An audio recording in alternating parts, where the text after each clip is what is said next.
Renaissance realities. Life beyond the masterpieces.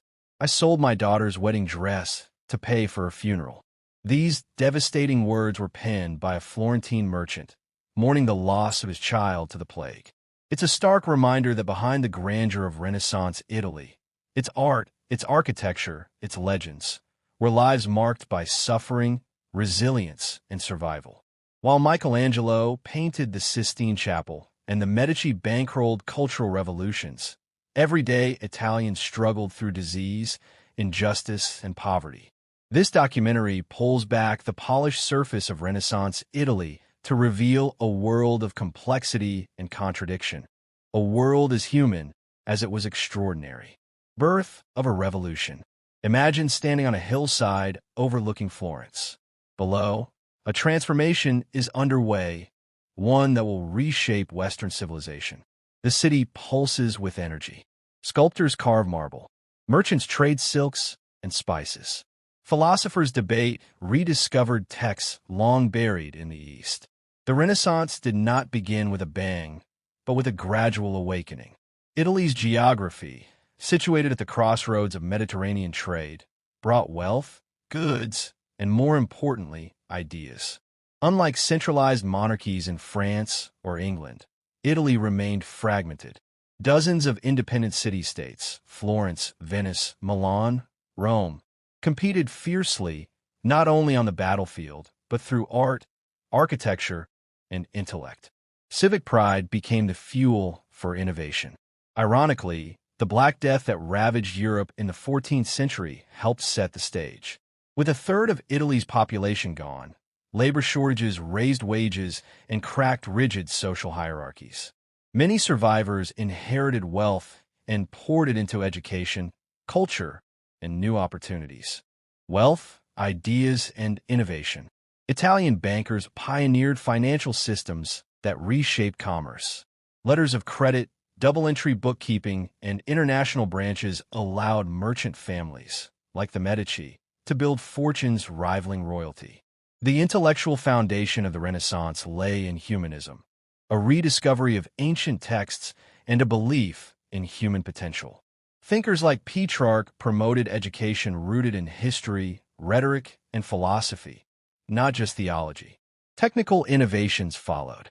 Brunelleschi's linear perspective revolutionized painting. Oil techniques from Northern Europe brought unprecedented richness to Venetian art.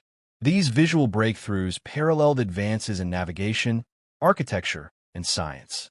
And in the 1460s, the printing press arrived in Italy, making knowledge cheaper, faster to produce, and more widely available. A new world of ideas was now within reach, not just for elites, but for the rising middle class. The Church, anchor and empire. The Catholic Church was more than a spiritual authority. It was a dominant force shaping daily life, from birth to death. Church bells dictated time. Confessionals housed family secrets. Parish priests advised on love, business, and everything in between. The church was also an economic powerhouse. It sold indulgences to shorten purgatory. It owned hospitals, orphanages, and schools. Monasteries provided hospice care. Confraternities fed the poor and helped destitute brides. As patrons, popes commissioned wonders like the Sistine Chapel. Artists such as Botticelli and Michelangelo worked under church patronage. But spiritual power bred corruption. Popes like Alexander VI placed relatives in high-ranking offices, turning spiritual roles into political tools. Even inquisitions, though milder in Italy than in Spain, patrolled the boundaries of acceptable thought. Thinkers had to walk a fine line, exploring classical knowledge without crossing church doctrine. City-states at war and at peace. Italy's city-states were among the most politically dynamic places in Europe. Florence, Venice, Milan, and Rome each developed unique governments. Florence claimed to be a republic, but in truth, the Medici family controlled it from behind the scenes. Through banking, patronage, and political alliances, they ruled for generations, without ever wearing a crown. Venice, by contrast, maintained a tight oligarchy. The Doge held ceremonial power, but real control lay with councils like the Great Council and the shadowy Council of Ten. Venice's political balance fostered stability, and an empire stretching across the Mediterranean. Milan resembled a monarchy, ruled first by the Visconti, then the Sforza. Under Ludovico Sforza, Milan became a center of art and learning.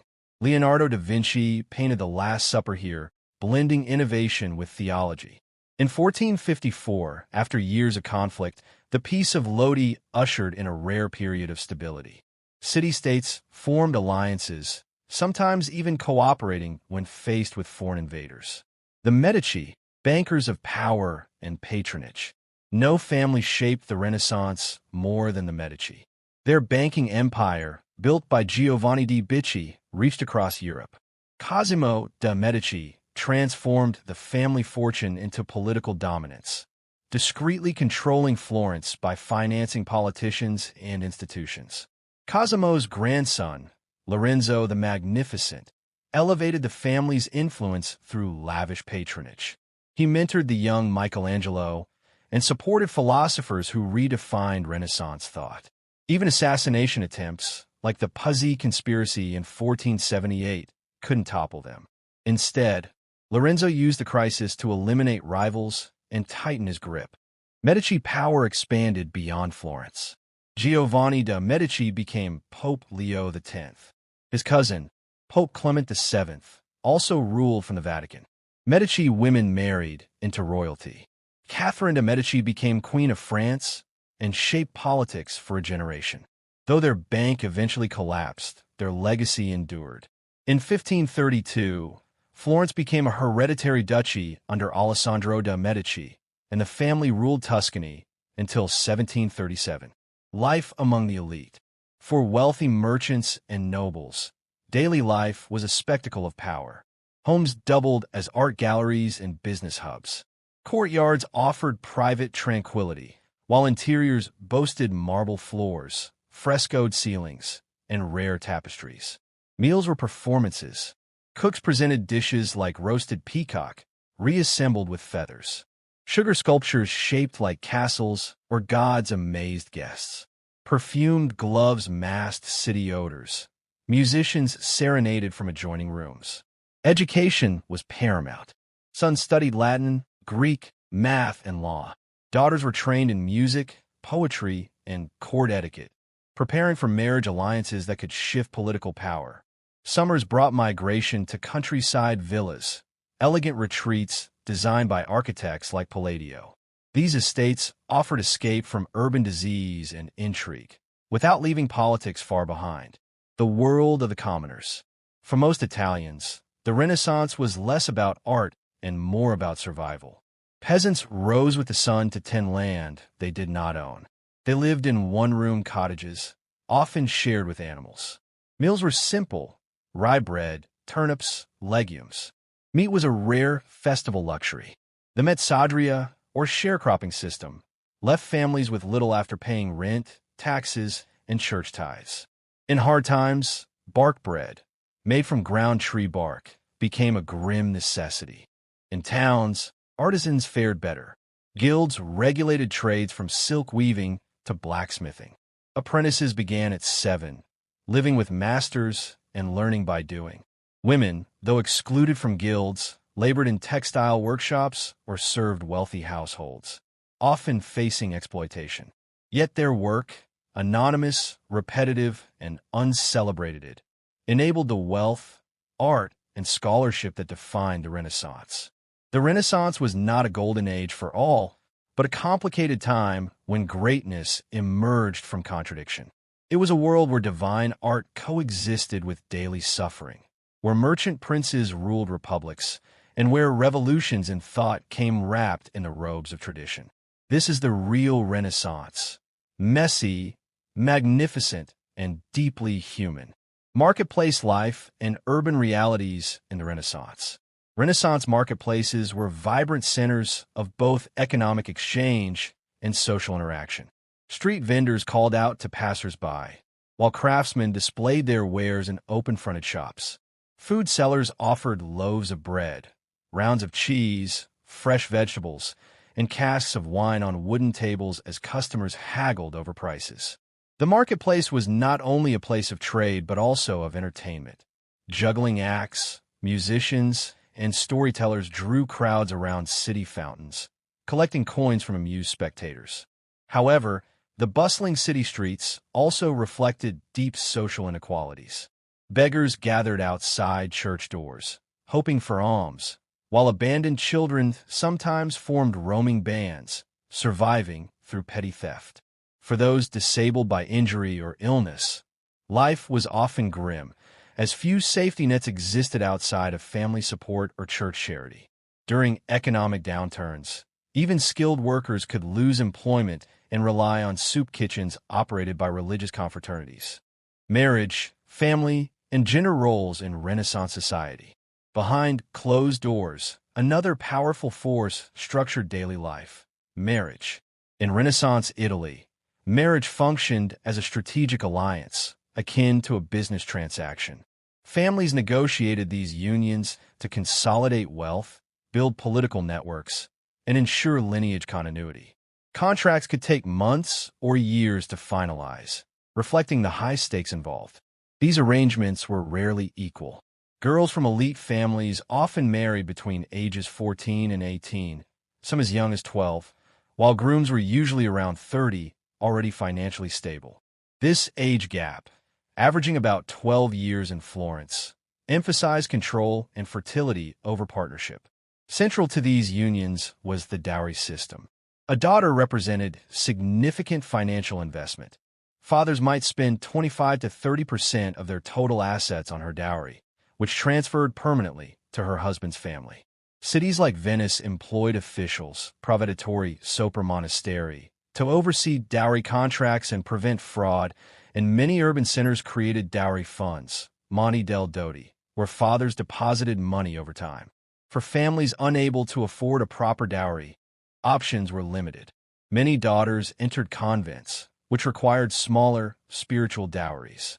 In 16th century Florence, over half of noble women entered religious life, often for economic rather than spiritual reasons. Within marriage, gender roles were rigidly enforced. Men managed financial and public affairs, while women were expected to remain in the domestic sphere. Francesco Barbaro's influential treatise argued that a woman's virtue lay in her invisibility. Yet noble women were also required to publicly display family wealth through fashion and social appearances. Lavish wedding chests, trousseaux, held linens, gowns and household goods, and bridal dresses, so ornate with gold and jewels, sometimes required wooden supports to bear their weight. Despite these constraints, some women exercised limited agency. Merchant wives often ran households and businesses during their husbands' absences. Widowhood, surprisingly, offered opportunities. About 30% of adult Florentine women were widows who gained control of their property and businesses. Men's infidelity was generally tolerated. Cities like Venice even regulated brothels to protect respectable women. In stark contrast, women accused of adultery faced public disgrace, confinement, or worse. Legal annulments were rare and typically only accessible to the wealthy. Education and the rise of humanism. While marriage reinforced traditional social structures, a new intellectual movement was quietly revolutionizing thought: humanism. This philosophy shifted education from rigid theological training to a celebration of human potential, laying the foundation for modern liberal arts. Originally, education aimed to train clergy through logic and theology.